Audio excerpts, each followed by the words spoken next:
ఆ betting app గురించి జరుగుతుంది, మీకు ఆ స్కామ్ గురించి తెలుసు. ఇంతకుముందు ఈడీ పిలిపించారు, వాళ్ళు నేను కలిశాను. ఇందులో నా భాగస్వామ్యం లేదండి. 2016లో అప్పుడు ఇంకా బెట్టింగ్ స్టార్ట్ అవ్వలేదు. ఒక యాప్ గురించి యాడ్ చేశాను. ఆ తర్వాత అది బెట్టింగ్ అయితే దాని నుంచి నేను తప్పుకున్నాను. I did not take payment అంటే ఓకే అన్నారు.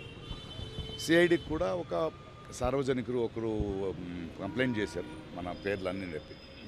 సో దాని గురించి పిలిచారు అండ్ వెళ్ళి మాట్లాడాను. 2017లో ఇక్కడ బ్యాన్ అయ్యింది.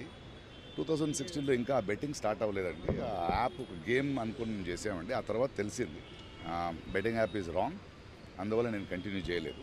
ఆ డీటెయిల్స్ ఇచ్చాను. ఆ తర్వాత ఏదైనా చేశారా, వేరే కంపెనీస్ ఏదైనా చేశారా అంటే లేదండి అని చెప్పాను, అంతే. బ్యాంక్ స్టేట్మెంట్స్ని అప్పుడే ఇచ్చాము, అందులో ఏమీ లేదని తెలిసింది. బట్ ఒకటి మా మాధ్యమం మూలంగా చెప్తున్నది, ఏదో అది కొందరు పెద్దవాళ్ళు చేశారు, వాళ్ళు చేశారు రూల్స్ అని కాదు. Betting app is wrong. Okay, అది చాలా యంగ్స్టర్స్ జీవితాలు పాడైపోతున్నాయి.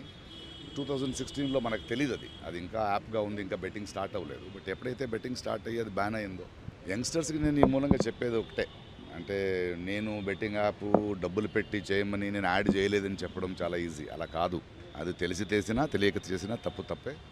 యంగ్స్టర్స్ ప్రజలు అర్థం చేసుకోవాలి.